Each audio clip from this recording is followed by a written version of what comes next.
এবার একটু রাজধানীর দিকে নজর দিতে চাই। রাজধানীর ভোটের মাঠেও নেমেছেন যৌথ বাহিনীর সদস্যরা। এই নিয়ে আমাদের বিস্তারিত জানাবেন সহকর্মী মাহমুদ হাসান।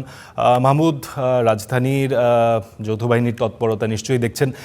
সাধারণ মানুষের সাথে কথা বলার সুযোগ হয়েছে কিনা, তাদের স্বাভাবিক চলাফেরায় কোনো বিঘ্ন ঘটছে কিনা বা তারা কোনো উদ্বেগ ব্যক্ত করছেন কিনা সে বিষয়ে জানাবেন।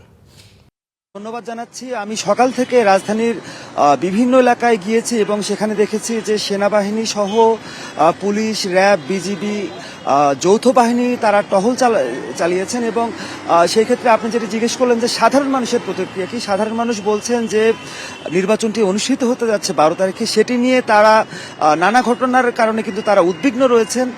সেই অবস্থায় যৌথ বাহিনীর এই টহল তারা কিন্তু ভালোভাবেই দেখছেন। তারা বলছেন যে একটি সুষ্ঠুভাবে নির্বাচন আয়োজন করতে গেলে আইনশৃঙ্খলা বাহিনীকেই কিন্তু মূল দায়িত্ব পালন করতে হবে।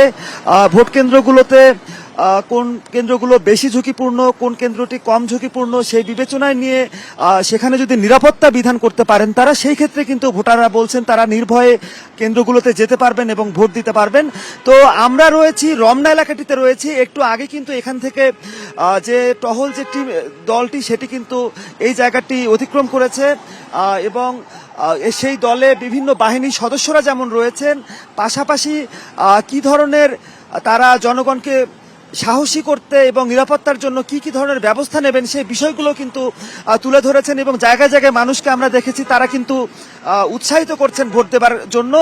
যে কারণে আজকে 8 তারিখ আর 4 দিন পরে যে নির্বাচনটি অনুষ্ঠিত হবে সেই নির্বাচনটি যাতে নির্বিঘ্নে আয়োজন করা যায় সেই ক্ষেত্রে কিন্তু সেনাবাহিনীর পক্ষ থেকে এবং এই বাহিনীগুলোর পক্ষ থেকে তারা বলছেন যে ব্যবস্থা নিয়েছেন। তারা বলছেন রাজধানীর বুকে যে কেন্দ্রগুলো রয়েছে সেগুলোতে কোনটি বেশি ঝুঁকিপূর্ণ সেগুলোকে তারা রেড জোনে ফেলেছেন। এইভাবে গ্রিন জোন, ইয়েলো জোন 3 ভাগে ভাগ করে তারা নিরাপত্তা দেবেন এবং শুধুমাত্র ভোটের দিন নয়, এই যে কয়দিন রয়েছে প্রতিদিনই কিন্তু তারা এই যে রাজপথে পেট্রোলিং এর যে কাজটি সেটি চালাবেন। পাশাপাশি মাদক এবং যে দুষ্কৃতিকারীদের ধরা এবং অবৈধ অস্ত্র উদ্ধারের যে অভিযানগুলো সেগুলো চলমান থাকবে বলে সেনাবাহিনীর পক্ষ থেকে জানানো হয়েছে।